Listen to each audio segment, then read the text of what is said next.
Bonjour, dans Il était une fois un livre, aujourd'hui je voudrais rendre hommage à un auteur absolument magnifique qui était Luca Di Fulvio. Luca est décédé il y a quelques jours et il laisse derrière lui une bibliographie absolument magnifique qu'il faut absolument que vous découvriez.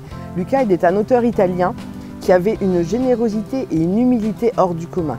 Il était toujours en salon quand vous le retrouviez debout, il embrassait ses lecteurs, il discutait, il était d'une simplicité extrême. Malheureusement, une maladie immonde l'a emporté et je voulais lui rendre ici un petit hommage parce qu'à la médiathèque de Romba, ils ont ses livres et je vous conseille vraiment de les découvrir. Le plus connu, je pense que beaucoup d'entre vous l'ont lu, c'est Le Gang des rêves. Dans ce Gang des rêves, il raconte l'histoire des migrants, des immigrés italiens qui partaient à New York et qui essayaient de se faire une vie meilleure. C'est vraiment un livre magnifique. Et il est disponible à Romba, si vous voulez lire, il est vraiment très bien. Le second, Les enfants de Venise, se passe au Moyen-Âge où on apprend que Venise était le premier ghetto juif, a été le premier ghetto juif d'Europe.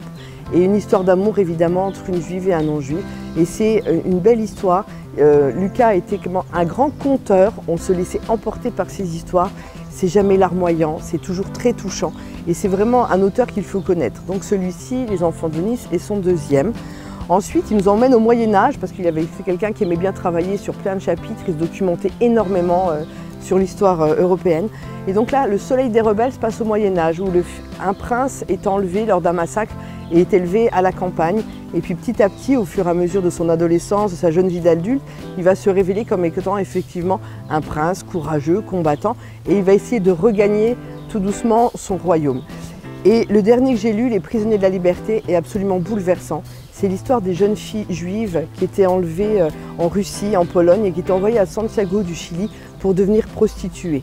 Et là, pareil, c'est encore une histoire, il y a une histoire d'amour en fond entre quelqu'un qui essaie de la sortir de là et elle qui essaie de se battre pour échapper à cela.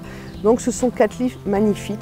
Le dernier, Mama Roma, je ne l'ai pas encore lu, donc je pense que je vais le faire cet été, je vous en reparlerai à la rentrée.